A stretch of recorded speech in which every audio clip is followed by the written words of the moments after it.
Good afternoon, everyone. Welcome to the APPA Agora. Hello, Pierre, Jorn, Bruce. Hello, Ibrahim, Peter. Nice to see you all. Thank you so much for being with us today. It will be my pleasure to introduce our featured guests, Massimo Pigliucci. We will have a conversation for a little while. I have some burning questions to ask Massimo, after which we'll open the floor, open the mic, and open the chat room. And I know that a lot of you will want to interact with Massimo as well. And so everyone will certainly have a chance to do so. Okay, this APPA Agora, our second edition, is brought to you by the American Philosophical Practitioners Association. It's an event that's open, not only to our valued members, friends, and colleagues in the APPA, but also to the general public. Our premise is that there is not enough public philosophy being done. Maybe there can never be enough philosophy being done for the public, so we want to contribute to that endeavor. I'm Lou Marinoff, as I guess most of you know, and it's my pleasure to be your host today. We had a very successful launch last month with Pierre Grimes. Hi again, Pierre. And the recording of that launch is now up on YouTube and is being enjoyed by lots of people. We are recording this one as well. And ultimately, with Massimo's approval, it too will go up on our APPA channel. So before I introduce Massimo, just allow me to read to you a bit of a biography. So some of you are obviously well familiar with him. Others may be meeting him for the first time. Massimo Pigliucci has a PhD in evolutionary biology from the University of Connecticut and a PhD in philosophy from the University of Tennessee. He is currently the Irani Professor of Philosophy at the City College of New York and my colleague there. His research interests include the philosophy of science, the relationship between science and philosophy, the nature of pseudoscience, and the practical philosophy of Stoicism, for which he has become very well known. Professor Pigliucci has been elected Fellow of the American Association for the Advancement of Science for fundamental studies of genotype by environmental interactions and for public defense of evolutionary biology from pseudoscientific attack. In the area of public outreach, he has published in national and international outlets such as the New York Times, Washington Post, and the Wall Street Journal, among others. He is a fellow of the Committee for Skeptical Inquiry and a contributing editor to Skeptical Inquirer. He blogs on practical philosophy at Patreon and Medium. At last count, Professor Pigliucci has published 165 technical papers in science and philosophy. He is also the author or editor of 13 books, including the best-selling How to Be a Stoic, Using Ancient Philosophy to Live a Modern Life, basic books.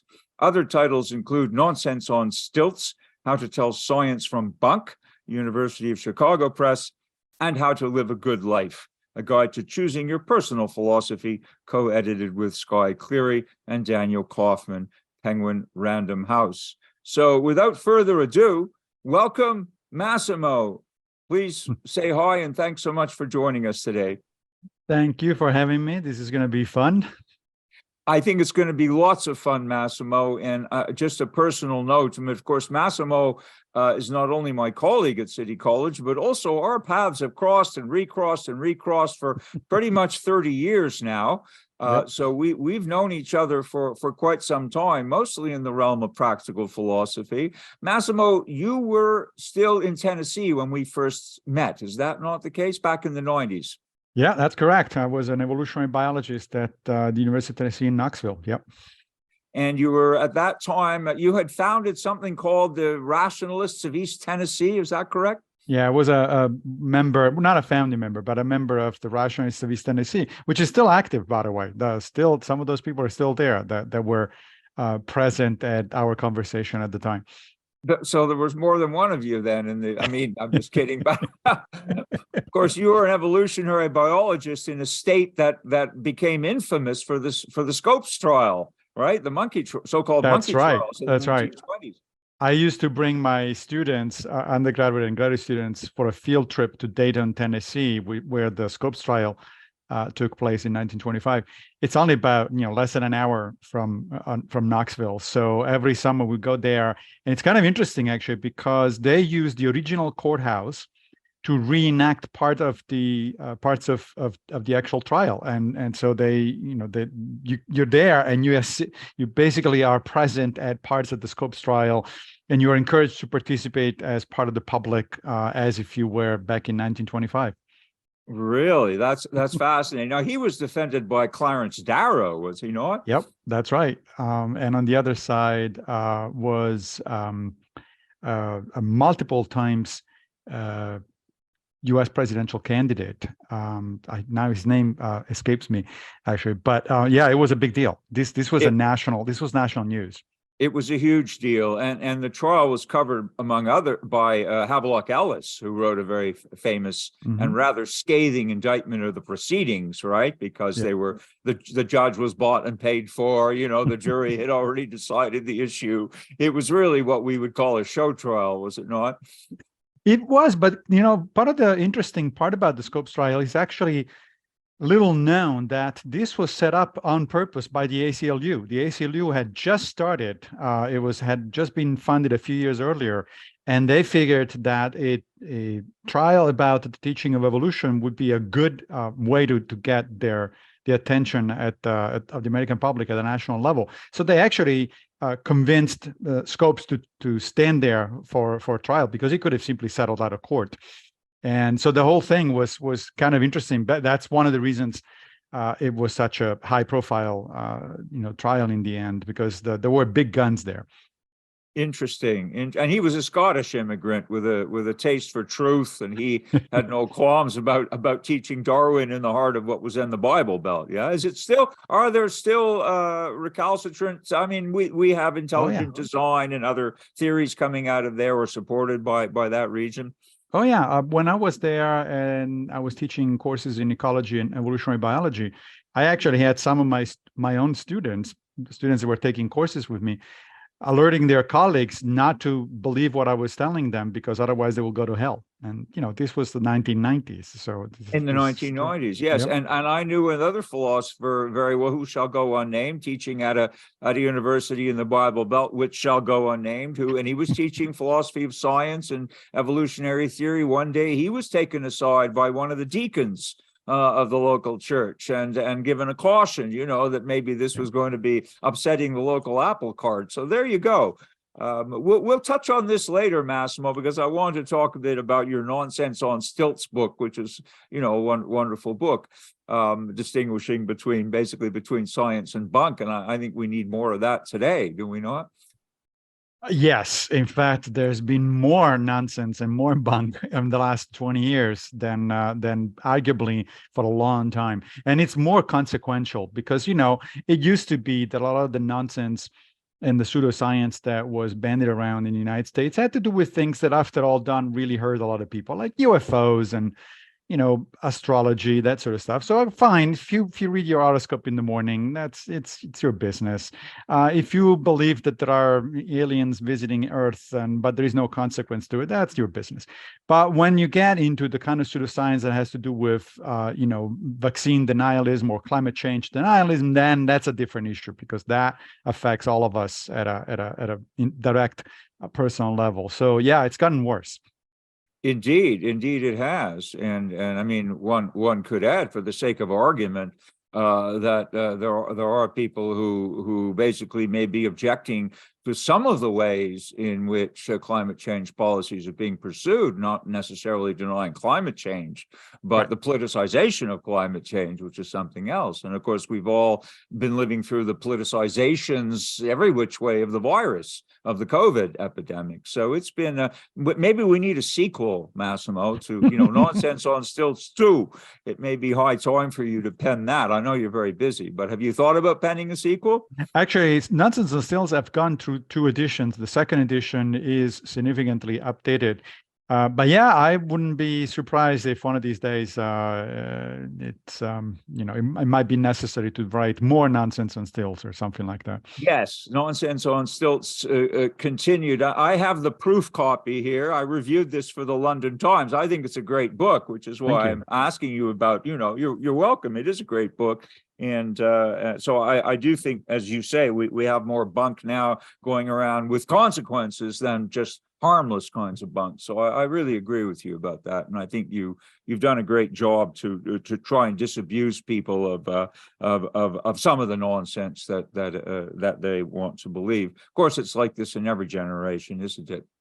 Well, yeah, and that's why it bears repeating. I mean, that's the thing that every generation has to learn from scratch, basically, a lot of lessons, not only about pseudoscience and science, but about things like war, conflicts and stuff like that. So it seems like every generation has to start from scratch, which is kind of surprising, because the thing that allegedly sets us aside from all other animal species that we can in fact learn by transmitting our wealth of knowledge and wisdom to the next generations, but it doesn't seem to work very well. There's something wrong with the transmission channels.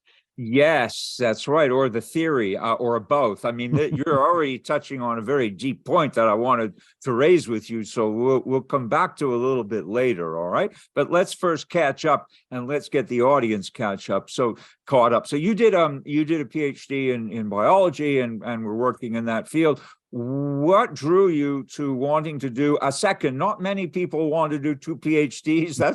That's pretty impressive. And what drew you to do a PhD in philosophy? It was a combination of things. In part, this was the result of a fairly typical midlife crisis from an academic perspective. A lot of people, at least a lot of people that I know in the sciences, get to a point where you are a full professor, you are well-funded, your research is going well and all that sort of stuff.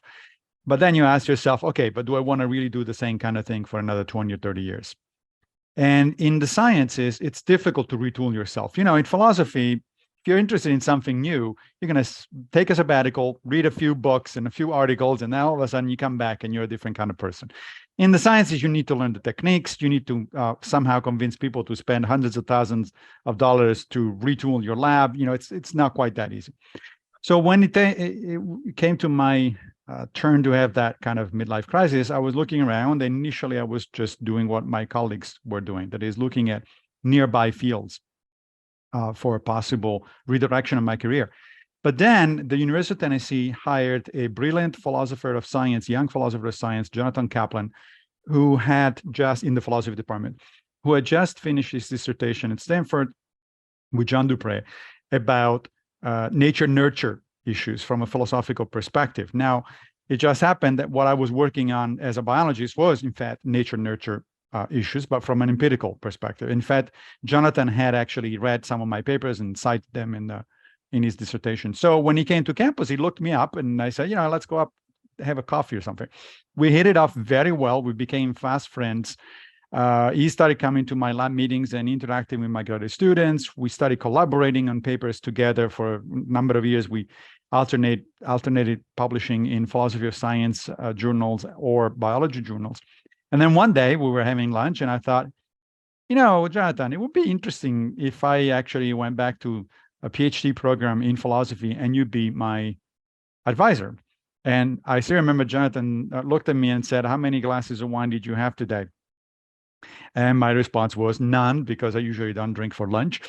And, but it was an unusual request, because I was a full professor with tenure. He was a young assistant professor without tenure yet.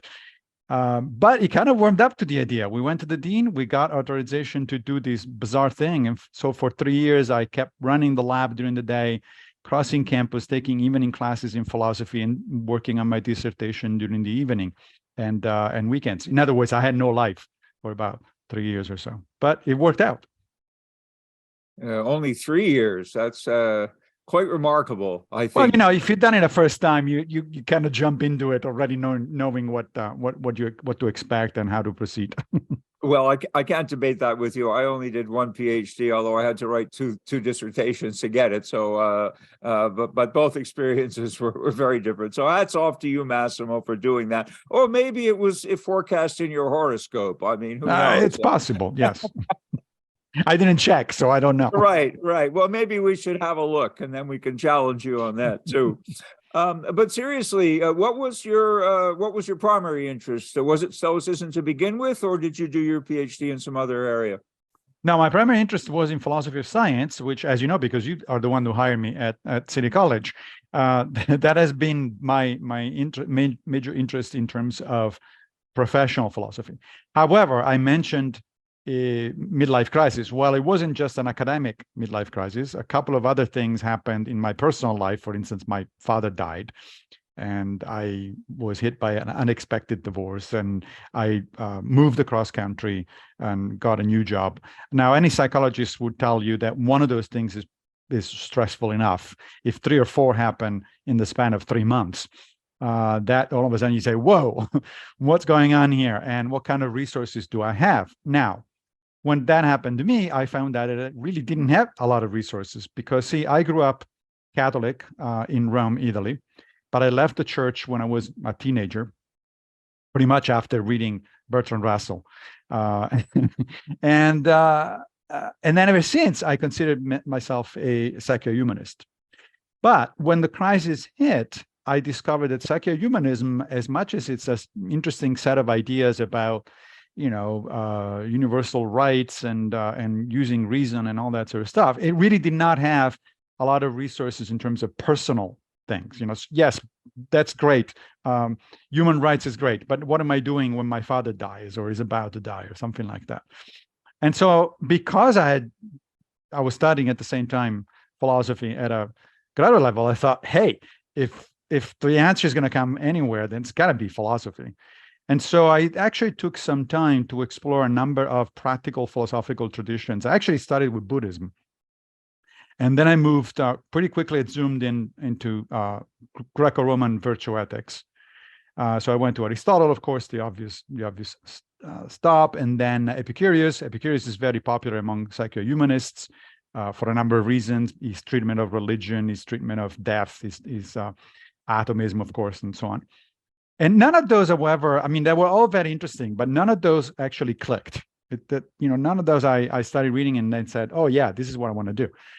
Until one day, of all places, on Twitter, I see this thing that says, help us celebrate Stoic Week.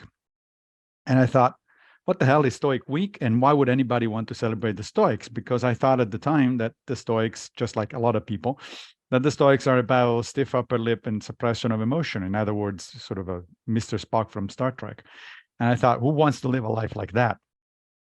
But I was curious. I remembered, of course, that Stoicism also is a type of virtue ethics. I thought, okay, well, I haven't looked into Stoicism yet. Let's take a look. And so I signed up, and immediately I was hit with something that was very interesting. The first things that I read about Stoicism was Epictetus' discourses. And the combination of his frankness and directness to his students, his sense of humor bordering on sarcasm, and more importantly, the clarity of his ideas and the usefulness of his ideas, that really hooked me immediately. And that's it now. And now, several years later, we're still talking about Stoicism. Fascinating, Massimo. And you were actually born in Rome? Yeah, actually, I was born in Monrovia in Liberia, West Africa, because my father was working there. But as soon as I was born, my family went back to Rome. So I grew up in Rome. So you are a Roman. I mean, you're in a certain sense pre-qualified to be a Stoic, aren't you? That's right, pre-qualified, yes.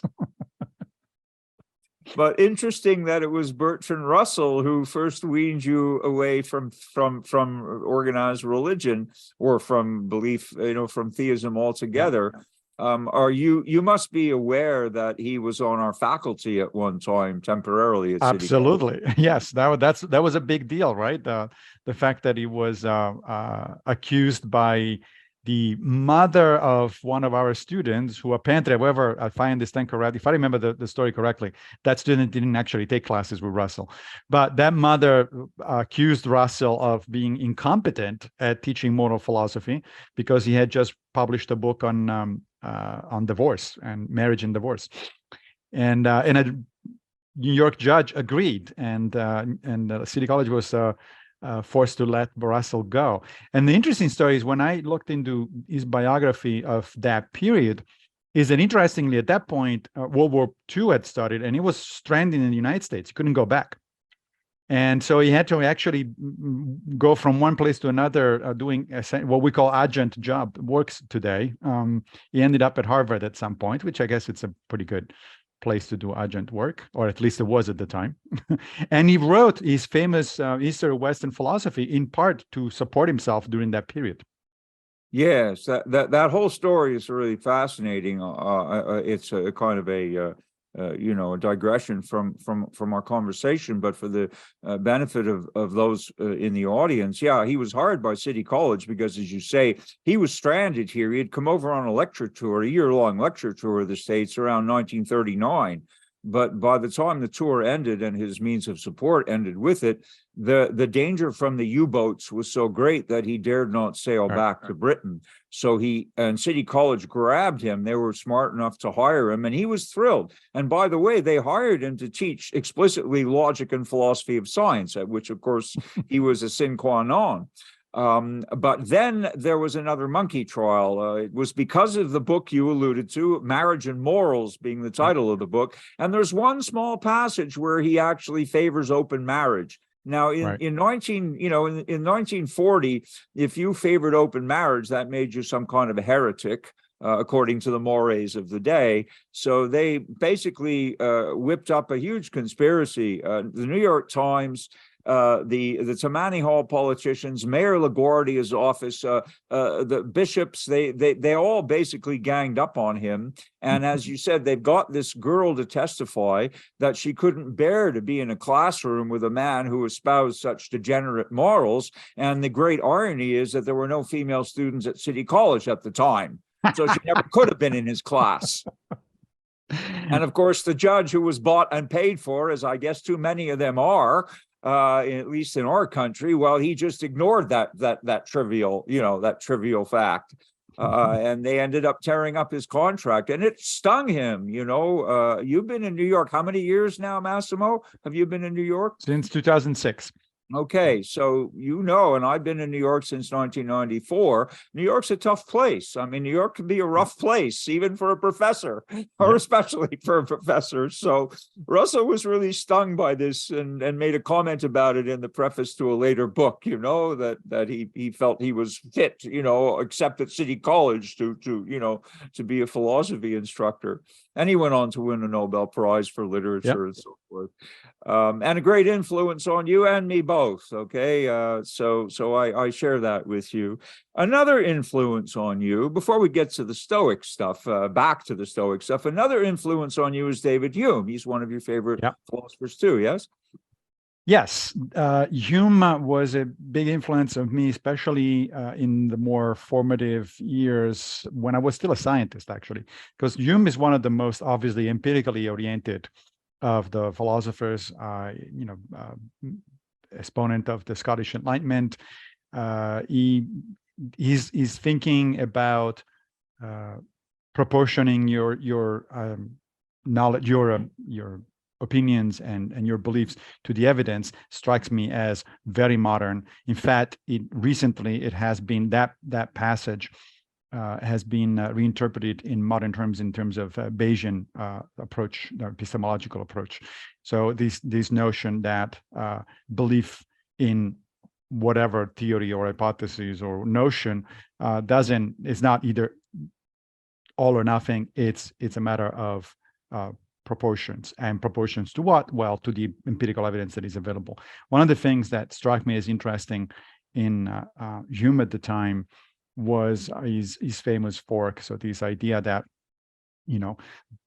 if you pick up a book, in this case, he was talking about books from the Middle Ages and the schoolmen, and he said, if you look at one of these books and ask yourself two questions: does it contain any relations of ideas? In other words, anything about math or logic? No. Does it relate to anything? Does it contain anything that has to do with empirical evidence? In other words, science? No. Then throw it to the flames, because it's nothing but sophistry and illusion. And that really struck me as like, oh, this guy is really interesting. So yes, definitely a big influence on me. Yeah. And I also identify, it's interesting, I also identify with Hume, and for similar reasons, Massimo. This whole point about his fork presents a real conundrum to us in terms of moral philosophy and evolutionary biology, I dare say, because if you suppose, and I guess that you do, that there is some kind of evolution of cooperation that's going on at a genetic level, right? So if you suppose that, but then you toss Hume's fork into the midst, we have to account for why the world is not in a better shape. Yeah, I mean, if we evolve some moral sentiment, remember Hume counterbalanced his moral skepticism with this idea of some desire we had to empathize with each other, right? There was some sort of social element in Hume's view. Is that right? So this is how he got around the idea that morality could not possibly come from nature. Well, yeah, and that I think he got it right, and yet he interpreted his own ideas, I think, in a way that is debatable. In fact, when I went back, and after having discovered the Stoics, when I went back and reread Hume wrote essays on both ancient skepticism and ancient Stoicism, and he was fairly positive about Stoicism, but he definitely identified himself as a skeptic, which is good with me. However, one of the interesting things is that actually his ideas on the roots of morality are very much in line with what the Stoics suggested. The Stoics famously said that we should live in agreement with nature, or in accordance with nature. And what they suggested was that nature provides us with what they call the beginning of wisdom, meaning that we are naturally, instinctively pro-social, cooperative, because we are social animals, we would say today from an evolutionary perspective, right? However, those beginnings are not enough. You have to integrate them with those instincts, are not enough. You have to integrate them with reason, which is the other major thing, according to the Stoics, that distinguishes the human species from everything else.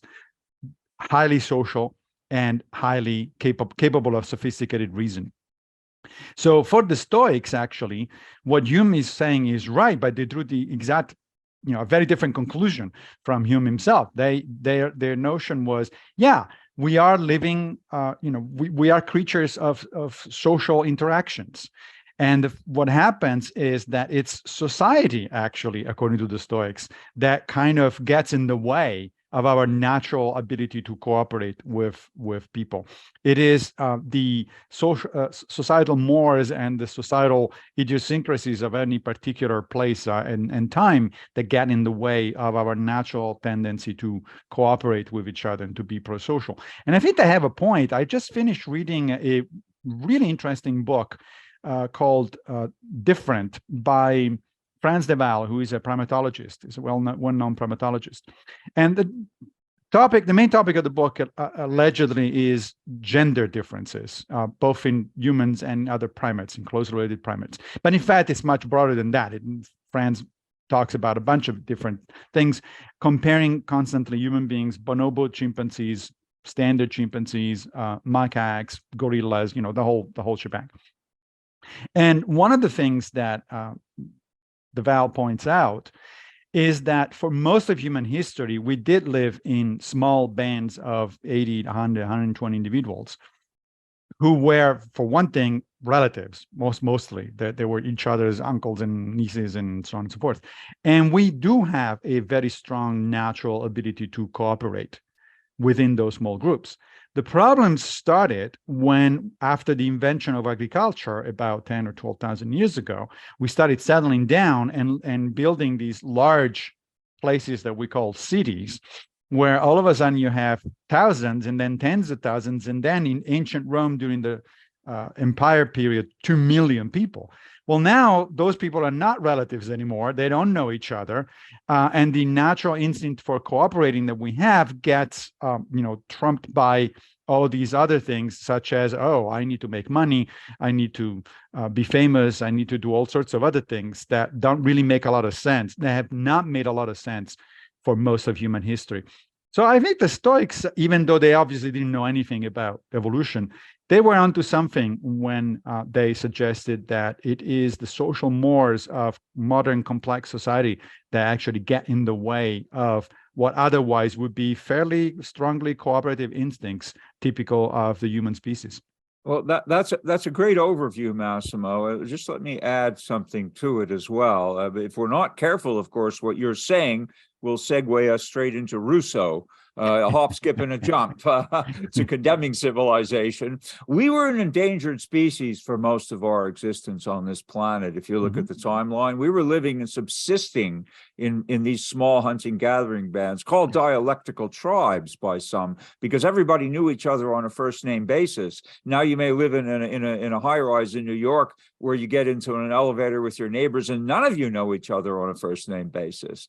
And then we have to have elevator etiquette, So we see these permanent settlements, as you say, that started in late Neolithic times with revolutions in agriculture and animal husbandry and weaponry. And we see the possibility of permanent settlements, which become superpositions of tribes. So our challenge is now not to survive within our tribe, but actually to survive as neighbors and as cooperators and competitors with other tribes with whom we may have certain antipathies. And this, Correct. So we see conflict emerging. And if you go back to primatology, and I really love that you do, because there's too much denial of science, too much anti-science going on, people doing sociology without any idea of where we come from. If you look at our closest living relatives, the chimpanzees, the DNA is 99% the same. There's a world of difference in that 1%. But as the great primatologist Robert Yerkes once quipped, one chimpanzee is no chimpanzee. So they were never evolved to live independently of one another. And yet, amongst the cooperative societies that chimps have evolved, there's continual quarrel, continual violence, continual abuse. Unfortunately, we're looking in an old primatological mirror when we see that. Yeah, no, to some extent, that's definitely true. What makes it more complicated is that we are, evolutionarily speaking, we are equally distant from the bonobos and the chimpanzees. And that's problematic because those two species are very different from each other in a number of respects, including the tendency to cooperate intra-group, how they resolve conflicts, et cetera, et cetera. And from an evolutionary perspective, if the species of interest ourselves is equally distant from two others, then there is really no way to tell what we inherited from whom. We probably inherited a mix of both from a common ancestor. But I want to go back to your point about Rousseau for a second. Yeah, so one of the major points of departure between Rousseau and the Stoics is the Stoics, even though they, as I said before, suggested that it's modern society that kind of corrupts, in a sense, to use their terminology, our natural tendency to be virtuous. At the same time, they never actually suggested to do away with cities and society and the thermal baths and all the pleasures of ancient Rome. What they suggested was that you need philosophy, in other words, reason, applied reason, in order to integrate those and to build on those natural instincts.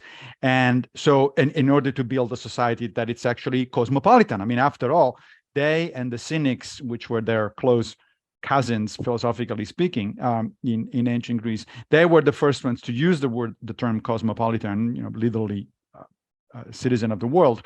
And yeah, they realized that, yeah, I'm a Roman, you are, a Greek, the other one is something else. Well, we look different, we talk different, so we might not immediately like each other.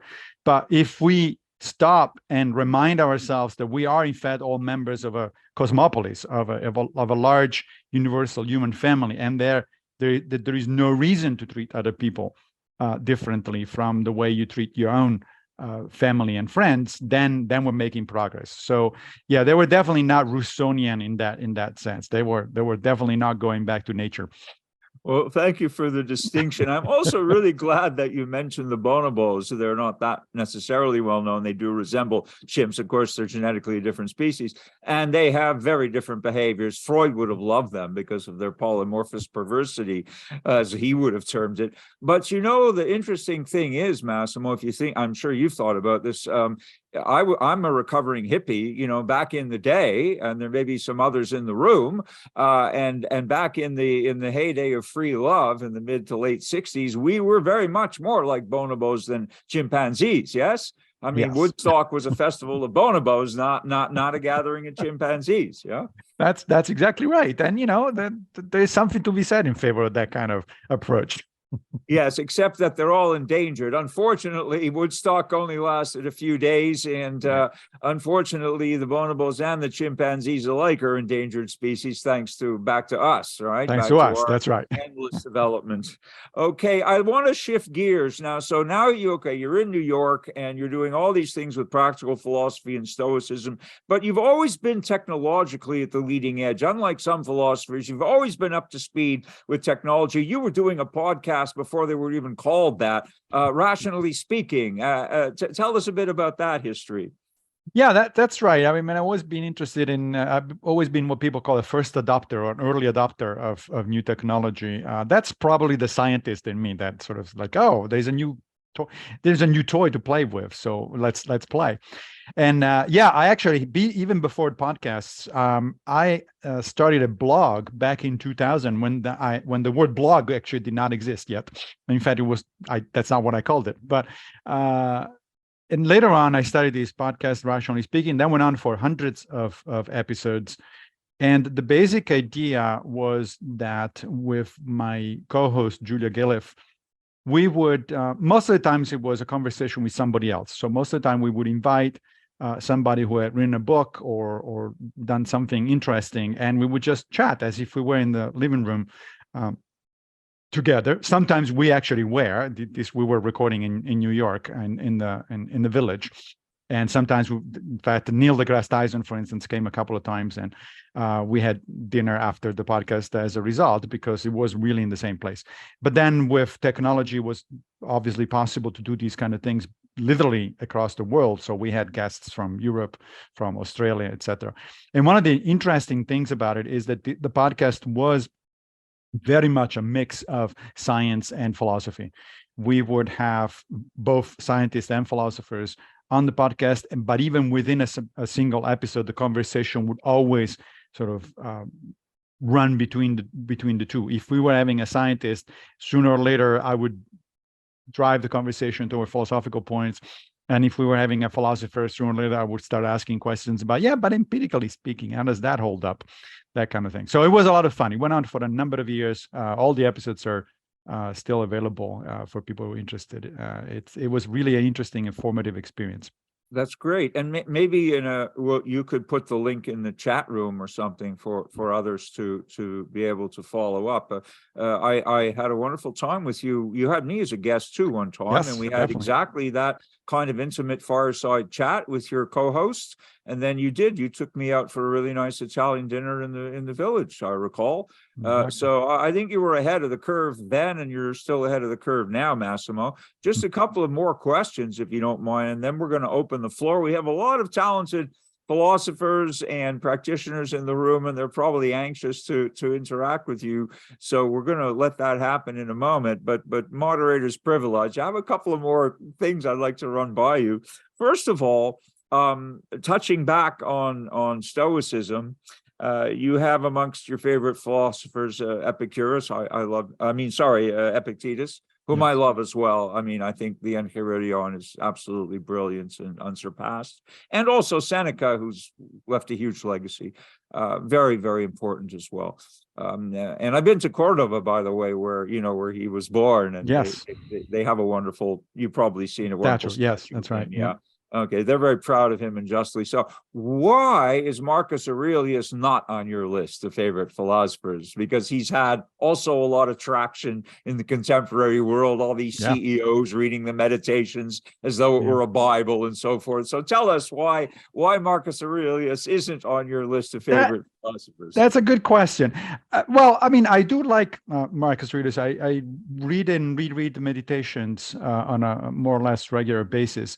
But the big difference between Marcus on the one hand and Epictetus and Seneca on the other hand is that Marcus is not in the business of teaching others. As you know, the Meditations is his own philosophical journal, essentially, which is an incredibly interesting and precious, window into the mind of a Roman emperor and how he was dealing with his own sources of stress, of which he had a number, because his reign was complicated by 2 frontier wars, 1 internal rebellion, 1 huge earthquake in Izmir, a flooding of the Tiber in Rome, and of course the Antonine Plague that killed a couple million people. So he had his hands full during his reign.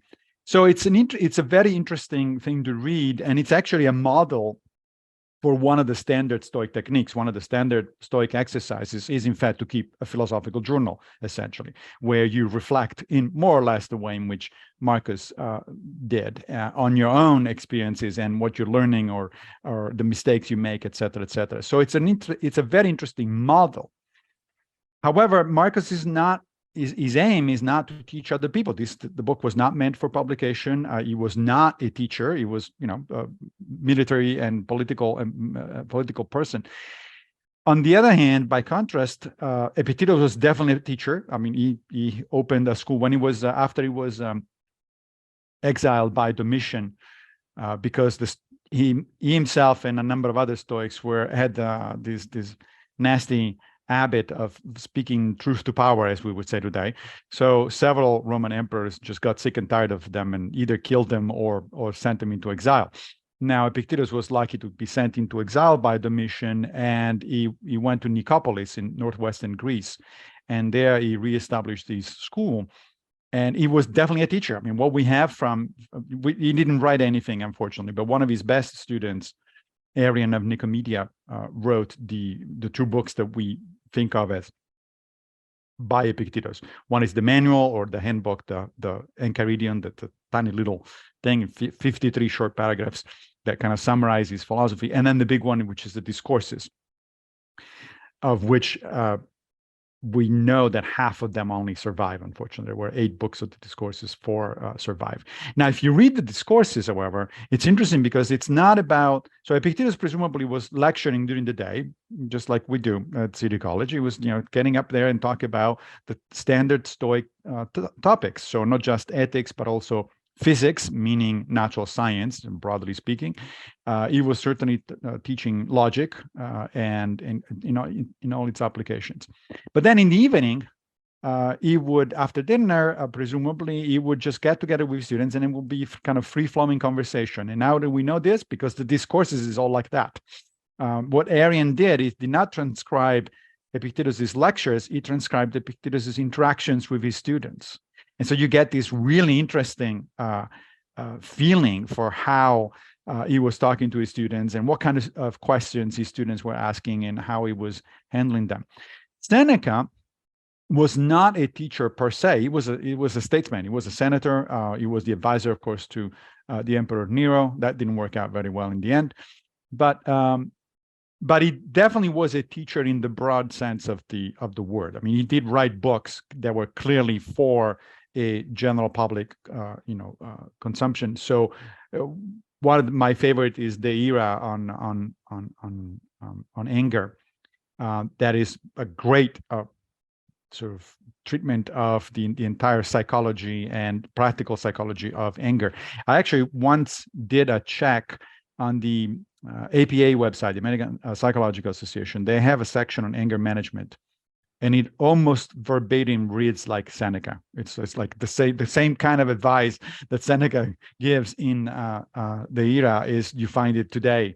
Of course, modern advice is empirically based, on the basis of extensive research, etc. Seneca only had his own experience and intuition to go by, but pretty much the advice is the same. And even the letters that he wrote to his friend Lucilius appear to be personal letters, but they were clearly meant for publication, and they are kind of an informal curriculum in Stoic philosophy. So I think one of the reasons why Epictetus and Seneca loom larger on my horizon is because they were actually in the business explicitly of teaching others like me about Stoicism, while Marcus was more inward looking, and it's a great role model, but not a teacher. Right. Well, then this segues beautifully into my last question, and then we'll open up the floor. But you mentioned this word journal, and yeah, Marcus Aurelius was writing advice to himself. So first thing in the morning, presumably he'd read his own advice before he had to start taking on all of this frightful responsibility of being an emperor, which could never come out perfectly, no matter what he did or didn't do. I mean, who wants that job? Well, I guess some still do. Some people do, yeah. Some do, and maybe they should have other aspirations. Some of them, but anyway, we won't get into politics today. But here's my question. I mean, so tell us a little bit about your work outside the academy as an exponent of Stoicism. You do workshops, you do other kinds of courses, other kinds of lessons to transmit the ideas and the experience of Stoicism to others. Do you not? You take this quite widely. Yeah, and it kind of evolved almost outside of my own control, because the whole thing actually started because if you remember, a few years ago, the New York Times used to have a philosophy column called The Stone, which was mostly online, or probably exclusively online, and featured, over years, featured a number of philosophers. At one point, they asked me to write a column about pseudoscience, philosophy of science and pseudoscience, which I did, and it was nice and all that. Then when I got into Stoicism, just, like months into it, when I was practicing, and it was really a novel thing for me, the idea occurred to me to call up the editor of the New York Times and say, look, are you interested in a short article about how to be a Stoic? Because I'm doing an experiment on myself, and here is a professional philosopher who's trying this thing out. That could be fun, right? And Peter Catapano was the name of the editor. He said, yeah, sure. When you have it, send it to me. So I sent him the column, which was entitled "How to Be a Stoic." He publishes it, and then he calls me up the following day. And he says, Massimo, I'm so glad that we decided to do this. It's the most email article on the site. And I said, oh, the Stone site. And he said, no, the New York Times. Like, you got to be kidding me. Who are all these people who are interested in Stoic philosophy? As soon as I was in my office at City College that day, I still remember it very clearly, like half an hour, maybe less, after I talked to Peter, the phone starts ringing. Hi, we are from, I think it was Random House. We read your article on in the New York Times. Are you by any chance thinking of writing a book about this? And I said, well, thanks for the interest, but no, I wasn't. This was just an experiment. It's like, okay. An hour later, the phone rings again. Hi, we're from Princeton Press. We read your article. It's like, are you thinking of writing a book? Well, no, but, I'm kind of interested in this thing. I don't know. Maybe we'll see at some point. The third phone call that I picked up, and it was the same situation. I responded, yes, I definitely am thinking about writing a book. My agent will be in touch with you. And sure enough, How to Be a Stoic was the result. I just by chance, the following year, was going on sabbatical. And that was the project that I worked on. And the book is, in fact, called How to Be a Stoic. And to my stunned surprise, I honestly telling you, it became a bestseller. It's translated in 13, 14 different languages. It still sells very well 7 years later. And it's like, that was astonishing. So at that point, that whole thing started growing. Yes, I started getting invited to give public talks. And then for some time, I used Stoicism in my practice as a philosophy practitioner. I kept writing articles. I get invited by a ton of podcasts as a result. I mean, I have 2 early next week, for instance, already scheduled. So it kind of snowballed on its own. It's an amazing thing. I'm still kind of stunned by this whole idea. Well, maybe you'll have to reconsider astrology or some other arcane branch of explanation. This sounds like serendipity to me, Massimo, and it's been my common experience too. With Plato Not Prozac, that when you reinvent something reinvents you. And I think it's an interactive process. When you throw your hat into that kind of ring, there are going to be repercussions if and when the world at large is ready to receive you. And it sounds like the world has been more than ready to receive you. And I think Yes. the world is a better place for it. So congratulations on Thank your you. But you know, if this is what I find very interesting about this thing. Obviously, I'm not inventing much here. I mean, I have written something about bringing up Stoicism to speed in the 21st century, integrating with modern science. That part, I guess, I can take credit for a little bit of originality, but mostly we're talking Stoicism. So mostly the credit here goes to people like Zeno, Citium, Chrysippus, Seneca, Epictetus, and so on and so forth. I'm just repackaging and yes, updating a little bit what they said. But here's an interesting thing. It's been one of the most rewarding experiences because I constantly get emails or letters or tweets occasionally from people who literally say, you know, thank you for writing the book. It changed my life. Or thank you for writing the book. It really helped me, or it really helped a friend that was in distress. And, you know, as academics, we're not used to that sort of stuff. When I was in biology, nobody wrote to me saying, oh, thank you for reading that technical paper. That has changed my life. No. And of course, that wasn't the goal. So it's not even fair to even expect something like this. But this is really strange and very, very rewarding because you're making a difference in people's lives, and it's hard to imagine something more satisfying than that. A huge one, Massimo. And I mean, one could, I don't know if this is explicit in Stoicism, you tell us, but it's explicit in Mahayana Buddhism, which has many kinds of common precepts that if you work for the happiness of others, you yourself will become happy. If you work for your own happiness in a selfish way, you'll become unhappy. It's almost a law of the cosmos. So you've discovered this and you're not alone in it, but you also are humble. And I think that you speak from a tremendous wealth of expertise and experience in the world. You're not just sort of reinventing a wheel, you've become a living exponent of the wheel. And I think that the mentor-disciple relationship in that kind of learning is critical. It's always important for people to have a person from whom they can learn something and with whom they can have an exchange rather than a desiccated tome that they pull off a shelf. Yeah. Don't you believe that too? I agree. And you know, one of the things that this whole thing has done, as imperfectly as I actually do practice Stoicism, I do think it has made me a better person. And part of the reason is the obvious one. I'm studying a practical philosophy. I'm absorbing the lessons of Epictetus and Seneca and so forth. And that's the whole point. You know, the point of any philosophy like Buddhism or Stoicism or Epicureanism is to make you a better person, is to make you happier in the eudaimonic sense of the term. But part of it is also because I keep thinking, you know, I am in a sense preaching to other people, and I better practice what I preach. Because otherwise I don't feel good myself about it, right? It's like, you know, if I tell people, hey, you know, you shouldn't be getting angry about, you know, about externals like money and career, then I better practice the same thing. I better, you know, follow up on the same thing, because otherwise I would feel like a fraud. And that kind of thinking bizarrely is making me better, because it's like it's helping whenever I feel like, you know, I feel like slipping a little bit on the side, and it's like, oh, wait a minute, I'm not going in the right direction. I remember it's like, wait, hold on, what if one of your readers or one of the people who listen to your podcast were actually watching you now? How would they you know, what would they say about this kind of thing? And that immediately sort of brings me back to where I should be. So it's been helpful for myself, I guess, to some extent. More power to you. You have obviously reflective self-awareness. You're willing to look in the mirror, unlike many of our leaders, unfortunately. And you also have a moral compass that seems to want to point in the right direction. So more power to you, Massimo.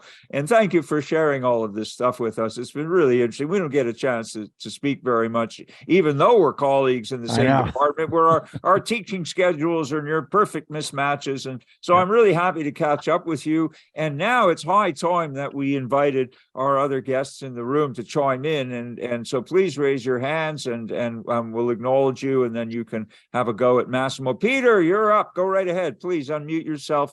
Go ahead and unmute. We don't I hear can't you hear yet, you, Peter. Yeah, you're not unmuted. Please unmute yourself. Okay. Can you hear me? Yes, now we're Hi, good. Massimo, and hi, Lou. Thanks for joining us today, Massimo. Quick question. I once read that the rise of Stoicism in ancient Rome not only coincided with, but actually directly correlated with the decline and fall of the empire. And I'm wondering if that's true. And is that what we're seeing today in the United States with this rise in popularity, especially among so many young men? Can we say there's a correlation to the decline and fall of the United States? That's my question. That's an interesting question. So there is definitely a coincidence between the rise of Stoicism and the decline of empire, but not the Roman Empire, the Macedonian one. So Stoicism started out basically at the beginning of the Hellenistic period, and the Hellenistic period starts in 323 BCE. BCE, with the death of Alexander the Great. And as soon as Alexander dies, of course, the empire gets divided into different pieces. His generals are fighting against each other. It's a major period of turmoil. The Greek states are also in a complete disarray. And this apparently, people have suggested that this coincidence between major political and social turmoil on the one hand and the rise of new philosophies on the other hand has happened more than once. I hear that something similar happened with the rise of Buddhism in India. Something similar was taking place in China during the rise of Confucianism. So this thing apparently it's a pattern of some sort.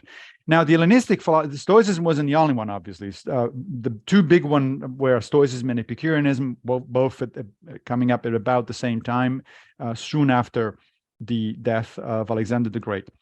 Now, Stoicism did spread throughout the Mediterranean area because of the Roman Empire. And in fact, it ended sometime in the 3rd century as an independent school, and together with others, Epicureanism, skepticism, and so on and so forth. And that was probably because of the rise of Christianity. Now, in terms of modern times, one of the things that people ask me often is, why Stoicism now? Why is all this interest in Stoicism over the last, 15, 20 years? And it's hard to say exactly, of course, with probably multiple factors. Somebody should do a sociological thesis based on empirical evidence on this stuff, because it would be kind of interesting. But my suspicion is that we do live in a time of turmoil politically, socially. We live in conflict. Of course, we just went through a pandemic, but even before that, wars, climate change, all sorts of stuff that clearly does create a climate of uncertainty for the individual and of stress for the individual, because you don't know how to react to these big things that are happening around you. And that is exactly where philosophies like Buddhism or Stoicism thrive, because they tend to focus on what is under control of the individual. What is it that I can do about this thing? How can I live a decent life regardless of what's going on at a global level, which I do not control? So to some extent, I think that is one of the reasons. But there is also technology, as Lou was saying earlier, right? So the rise of modern Stoicism has coincided with the rise of the internet and social media. Why? Well, because if you were interested in Stoicism, let's say 30 years ago, where would you go? Other than to the bookstore to pick up Seneca. It wouldn't be easy to find other people that were like-minded. Today, you just get on the largest Facebook group that is devoted to the practice of Stoicism has over 100,000 people. That's a lot of people. And it's not the only one, it's just the largest one. So these days it's much easier. There is an organization called the Stoic Fellowship, which actually keeps track of local stoas, of local groups that of practitioners that get together. And if you go to the Stoic Fellowship website, you'll see a map of the world, and you can click where you are, and you can find whether there are other Stoic practitioners in the area and join them. And if nobody's there, then the website will ask you, would you want to be alerted when somebody starts a group there, or better yet, would you like to start a group? So these kind of things also are happen because of technology. And the third major reason, I think, why Stoicism and not, let's say, Epicureanism or other Hellenistic philosophy is because back 15 years ago, a group of people very deliberately got together in London, like, around the table. There were like a dozen of them. These were cognitive behavioral therapists and philosophers interested in practical philosophy and ancient philosophy. And they got together in a room and said, there's this thing here which has a lot of techniques. Stoicism has inspired the early version of cognitive behavioral therapy back in the late 50s. Why don't we do something about letting people know more broadly? And that's how international events like Stoic Week and Stoicon, which is an annual conference of people interested in Stoicism, got started. So you had people literally saying, look, this is useful, let's do something about it, instead of just letting people finding on their own. So there are multiple reasons why Stoicism has become so popular over the last 15, 20 years, I think.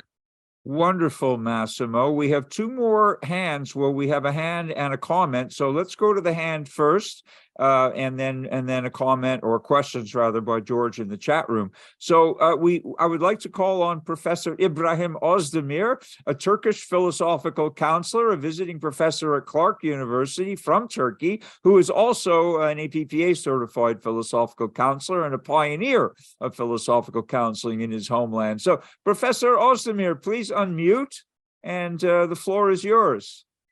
Thank you very much. I'm glad to join you. I really enjoyed your talk, Massimo, and I have two questions. But first of all, let me say, I translated your article in New York Times for my students in Turkey.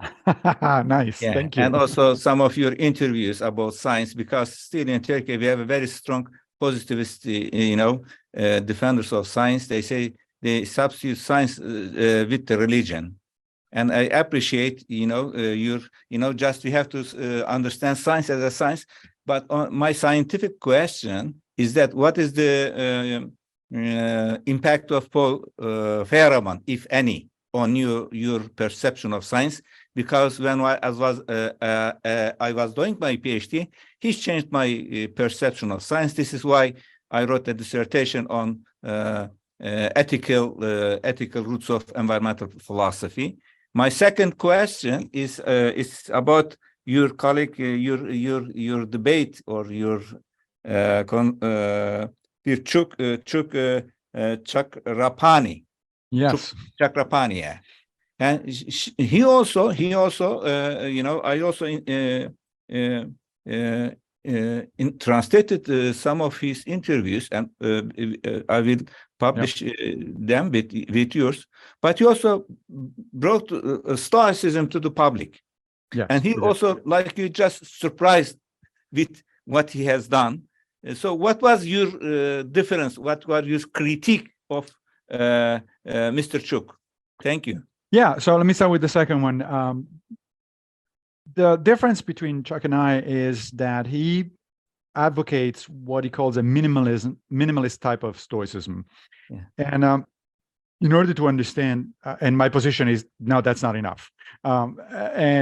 Broadly speaking, in order to understand what the difference is, we have to remember that the Stoics thought that there are three areas of study that you should practice if you are engaged, if you're trying to live a better life, a eudaimonic life: ethics, physics, and logic.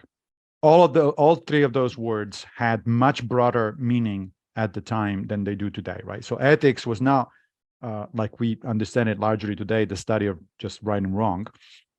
It was the study of how to live a good life in general, broadly speaking, right? So including your priorities, your values, etc. And the idea was that in order to live a eudaimonic life, that in other words, to practice good ethics, you really need to have good reasoning, sound reasoning. So logic, again, not only in the narrow sense of formal logic, although that too, Chrysippus, the third head of the Stoa, was a formidable logician, arguably on the same level as Aristotle. The only reason we don't hear about him is because all of his books have been lost. But otherwise, we only have fragments of what he did. So logic in the broad sense of good, sound reasoning. So that includes formal logic, but it also includes what we would today call cognitive science, psychology, cognitive biases, all of that sort of stuff. And then the third one is what they call physics, from physis, which means nature in Greek, and therefore what we would today call science. The basic idea was, unless you actually cultivate good reasoning, and unless you have the best understanding that is possible to have about how the world works, you're likely not going to have a good life, because you're going to make mistakes. You're going to make mistakes either of reasoning or factual mistakes, and therefore you're going to have trouble. Now, Chuck's position is that we don't really need the other two components. We don't need to study logic and science. All we need to do is the ethics. And I pointed out to him that position was heterodox. It's a type of heterodox Stoicism. Some of the early Stoics did, in fact, make that kind of argument, but eventually they left, because they left the school, because they realized that position is essentially the same as the position of the Cynics. I mentioned earlier that the Cynics were the close cousins, philosophically speaking, of the Stoics, and the position of the Cynics was exactly that forget about logic and physics, who cares? It's all about ethics. So if you want to be a Stoic, I think you really need all three of them, and they do make sense to me, because think about it. I mean, we were talking with Lou earlier in terms of the resurgence of very dangerous strands of pseudoscience. Well, where does that come from? I would argue that comes from poor reasoning and poor understanding of how the world works. And so there you are. There you have it. I think the Stoics were right. Somebody who does not reason correctly, or the best way possible, or doesn't really have a good understanding of how the world works, is bound to make mistakes in life that are going to hamper his ability to flourish. Now, what was your first question again? I'm sorry. It was a Paul Feyerabend. I just asked about Paul Feyerabend, Professor Paul Feyerabend. Yeah, it is Against Method, his famous book. Yeah. Yes. Paul Feyerabend. So he was an interesting guy, right? He's referred to as the bad boy of philosophy of science. He wrote Against Method. I read Feyerabend, and I always alternate when I read him between saying, yeah, that's right, that's absolutely right, and then also the very strong impulse of just throwing the whole book away and do without it. He was a radical, and we need radicals once in a while, but his position was ultimately not really defensible. I don't think that scientists just do whatever it is that it's convenient, or whatever works.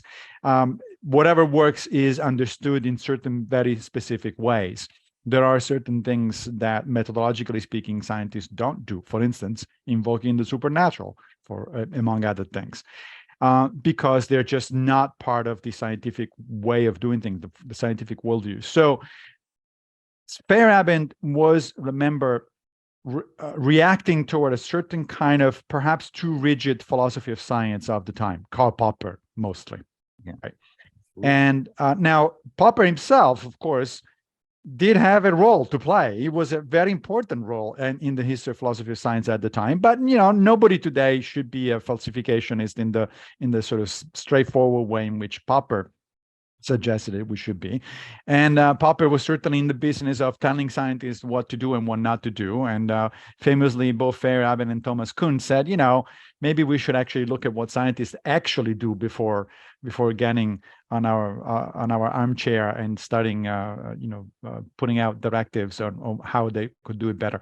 I think those people, the Feyerabend, Kuhn, Popper, Lakatos, for instance, all those four really represent a fascinating moment in the history of the philosophy of science. This was the last time that philosophers of science attempted to construct a overarching theory of how science works. After that, people kind of gave up. After that, in a sense, Feyerabend won. Because after that, most philosophy of science has been about specific aspects, specific scientific theories, and how they work, and the internal logic of these theories, how they relate to the empirical evidence, that sort of stuff. But as far as I know, very few people have tried after Kuhn and Feyerabend to come up with a general theory of how science works, and probably for good reasons. Because science is really a family resemblance kind of concept, right? It's not one thing. It's not a monolithic kind of thing. We tend to think for a long time, philosophy of science was about physics. It was really philosophy of physics. It was really using physics as the queen of the sciences and that sort of stuff, right? But then we realized that other sciences work just as well, but differently. For instance, evolutionary biology is partly an empirical science, but partly an historical science. It's partly an experimental science and partly an historical science. And that's very different from fundamental physics. When you do an experiment in fundamental physics and you pick, some electrons or protons or whatever it is, it doesn't matter where they come from, nor where they've been for the last 10 billion years. But if you do experiments on living organisms, it very much does matter where they come from and what their evolutionary history was. And then there are sciences like paleontology that are entirely historical. You can't do experiments in paleontology. You can't just move things around in a controlled fashion. So those work very differently. And so I think that the current consensus that science as a whole is actually a loosely interconnected set of family resemblances. I think it's a better way of looking at it. And we do have to thank Feyerabend in part.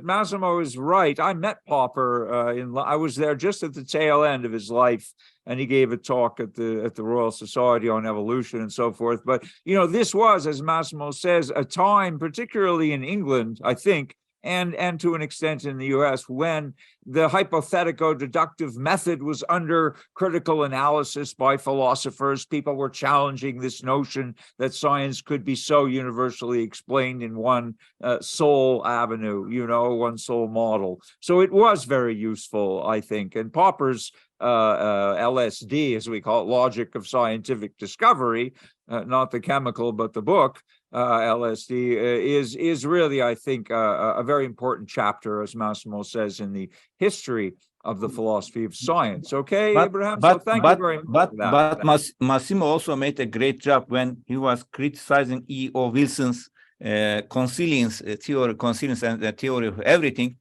He says a lot of things. Thank you. I translated this into Turkish too. Thank you. Great. Massimo, we have a question or a couple of questions from George. Welcome, George. George is an APPA director, a longtime colleague of ours and a practitioner.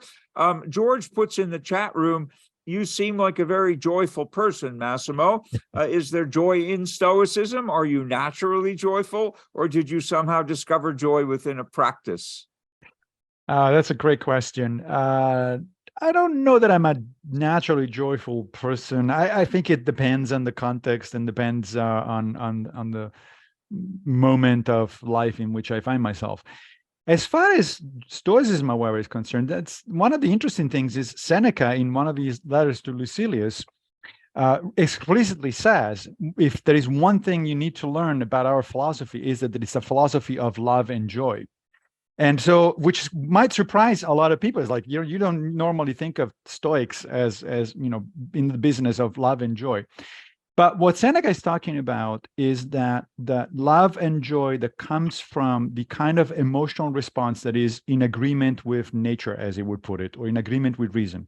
So the Stoics famously distinguished emotions into two major categories: those that are, quote unquote, against reason, and those that are, quote, in agreement with reason. Now, the ones that are against reason, they consider to be unhealthy. One of them, the most obvious example, is anger.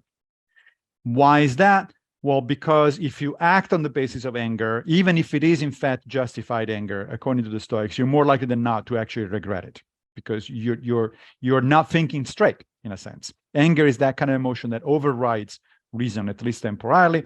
So even if your anger might be justified, you should not act on it. You should train yourself not to act on its basis, because you're probably going to regret it. This is not the same as repressing an emotion, which is, as we all know, it's not possible to begin with. And Seneca understood that. In fact, right at the beginning of the era, he says, don't even think about repressing anger. What he suggests instead is to disengage. So he says, when you feel anger coming up and swelling up in your chest, you should try to disengage. Go for a walk, count until 20, go to the bathroom, do whatever it is that it's possible in order to disengage from the situation in the moment. And then once you calm down, then you start asking yourself, wait a minute, why was I getting angry here? And what would be a good response? Joy and love, on the other hand, are counted by the Stoics among the emotions that are in agreement with reason. For instance, I love my daughter, or I love my wife, or I love my friends, right? Those are emotions that are, quote unquote, in agreement with reason, meaning that those are good, that those are the kinds of emotion that we want to cultivate.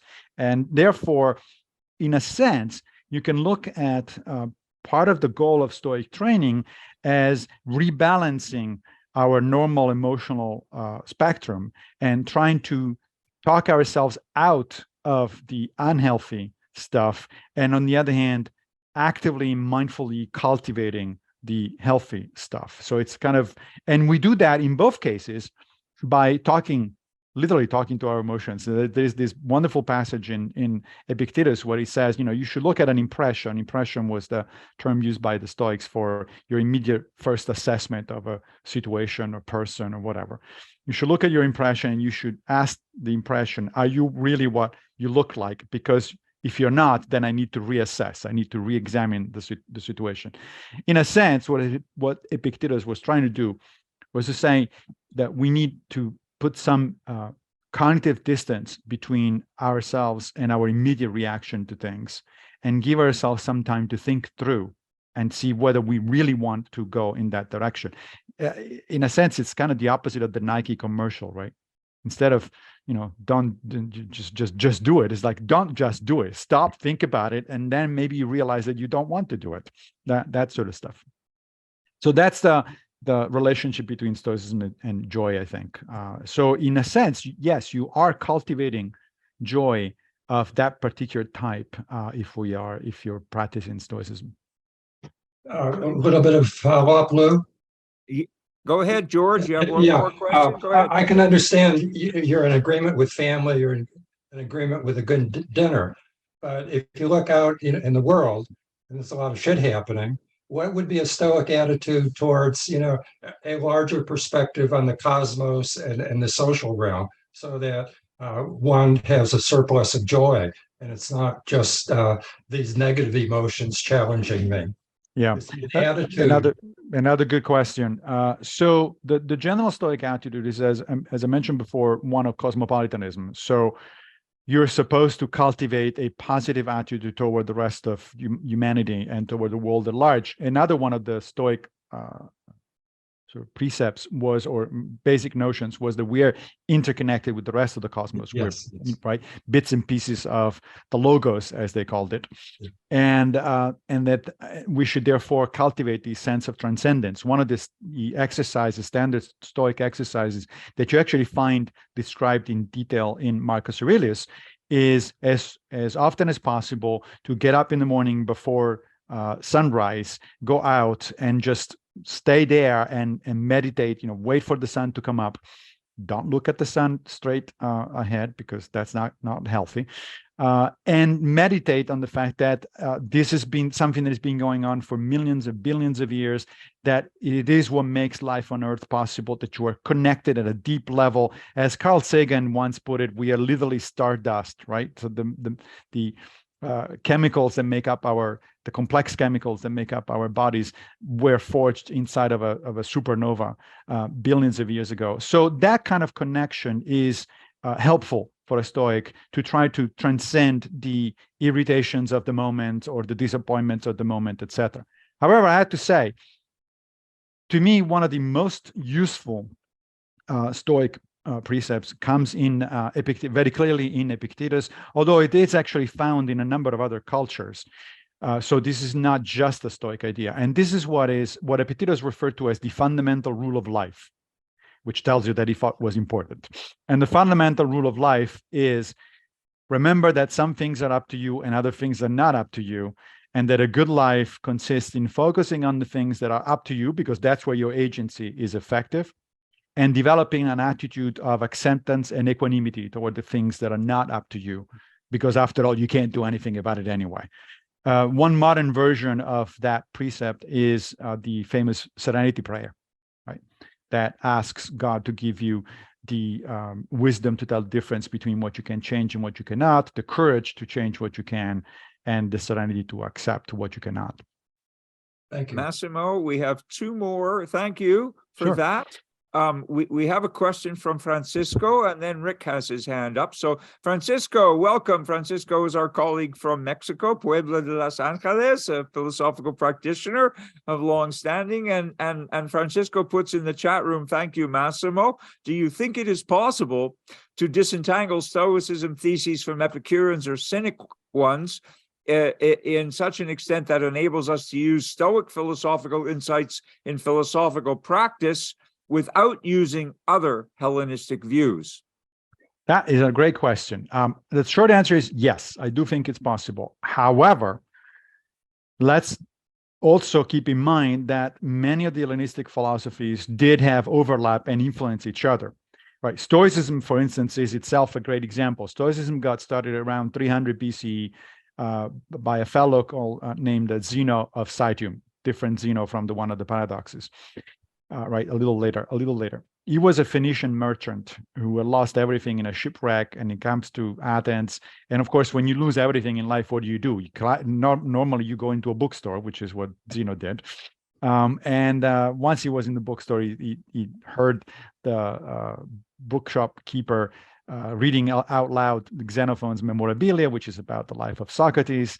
And Zeno said, "Oh my gosh, this is so interesting. Where can I find me one of these people?" Meaning a philosopher.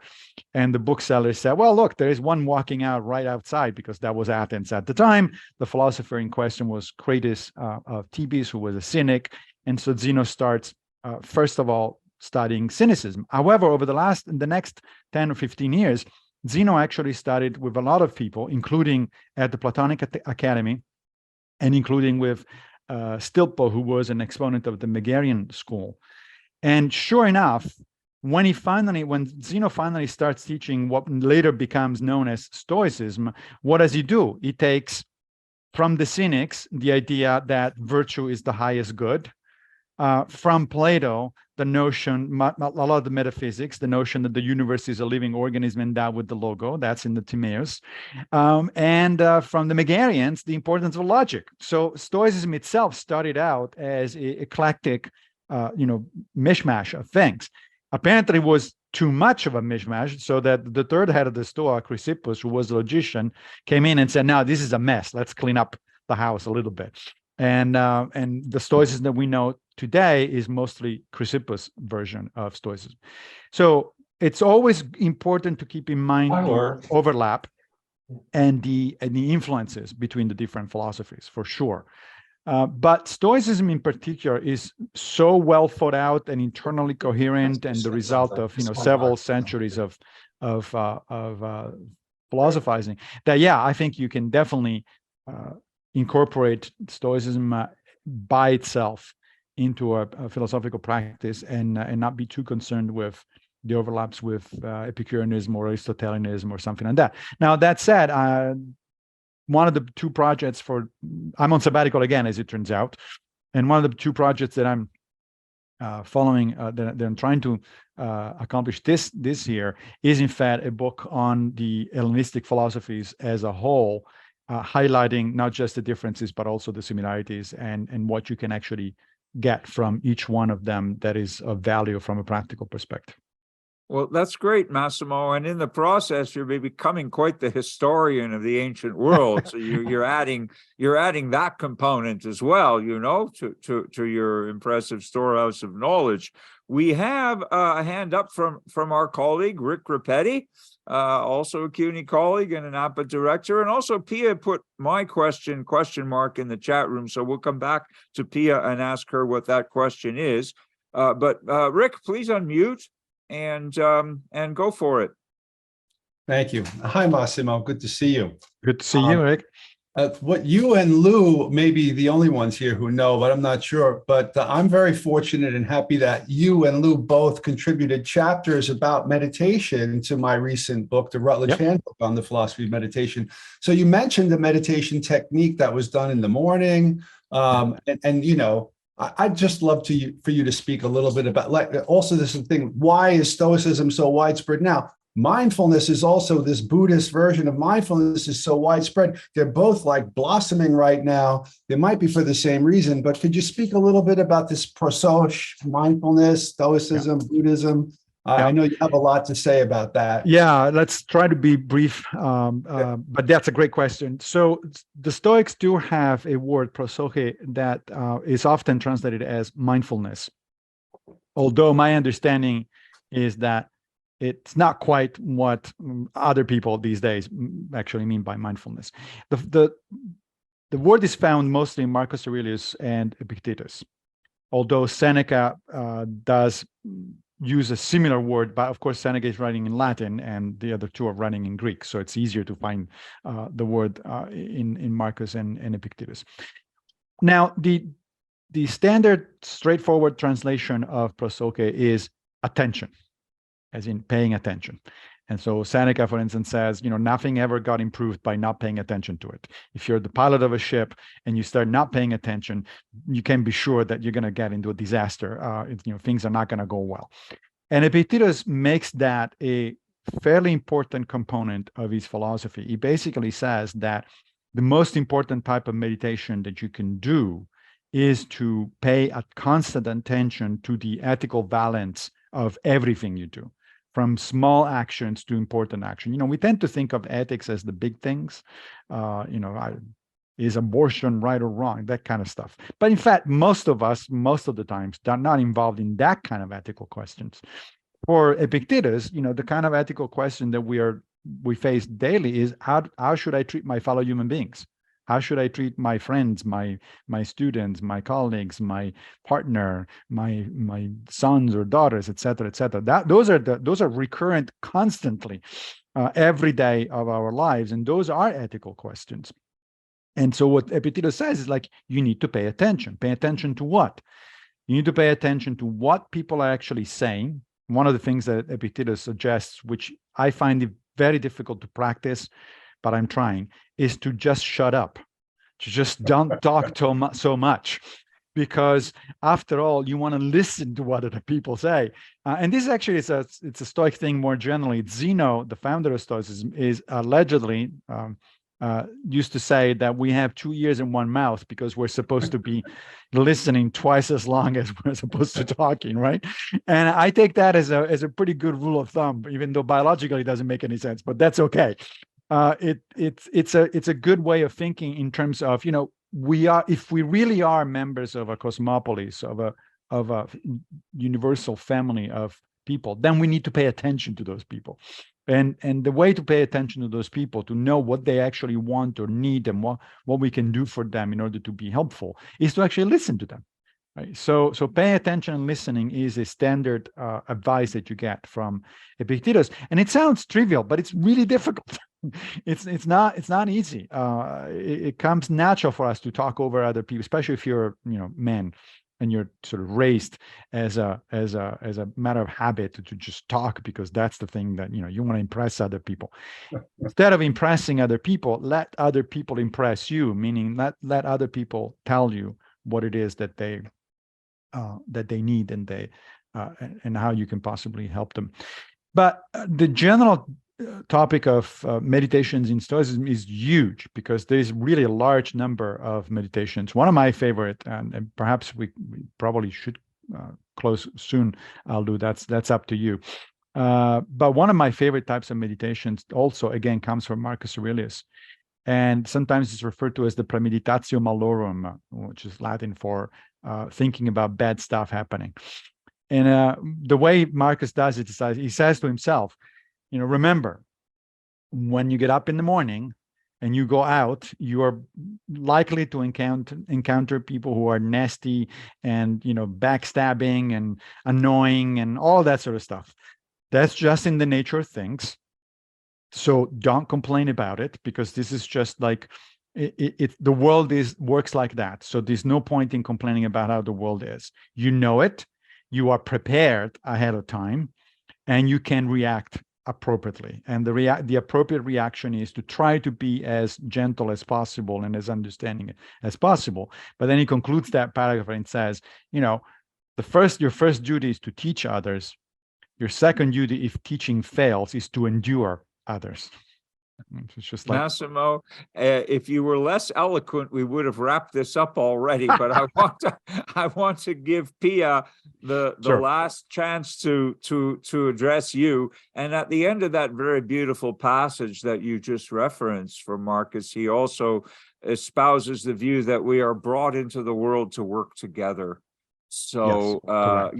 the idea is that we have to find a way to reconcile even with people who are difficult by nature. Yeah, that's Exactly. the real challenge. So segueing into the last question, I promise, then we'll let you get back to your well-earned sabbatical. Pia asks how to do philosophy in daily life, what to do when all is going so wrong. So last words on that. Oh yeah, that's a short one.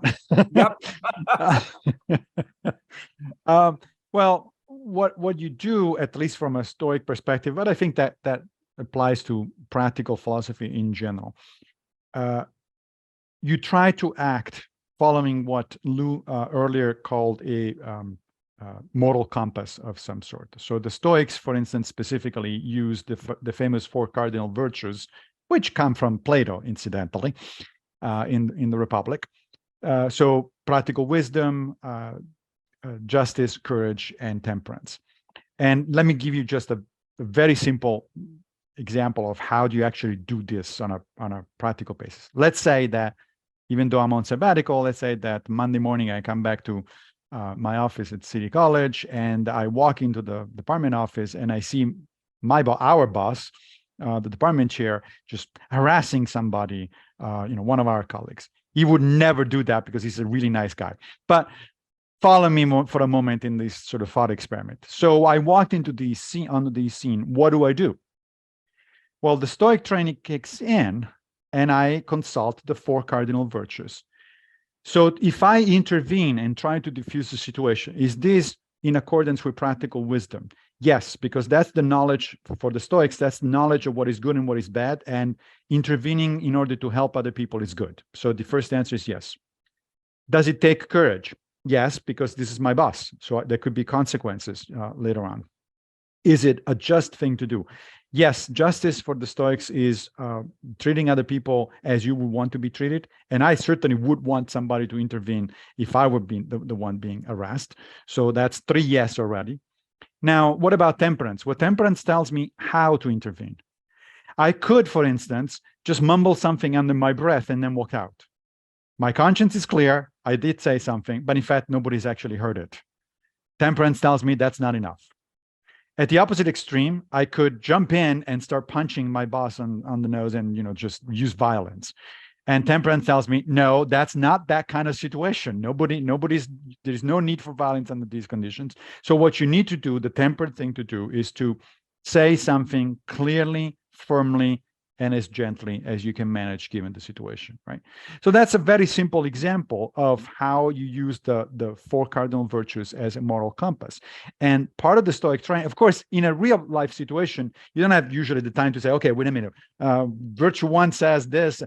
That's why you need the training, right? During the height of the pandemic, a lot of people asked me to do philosophical counseling on a Stoic basis because they were, of course, going through, very stressful situation.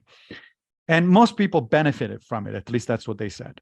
Occasionally, I will get somebody who says, well, but it doesn't come automatic to me. It doesn't come, natural to me to respond that way. And I say, well, I know.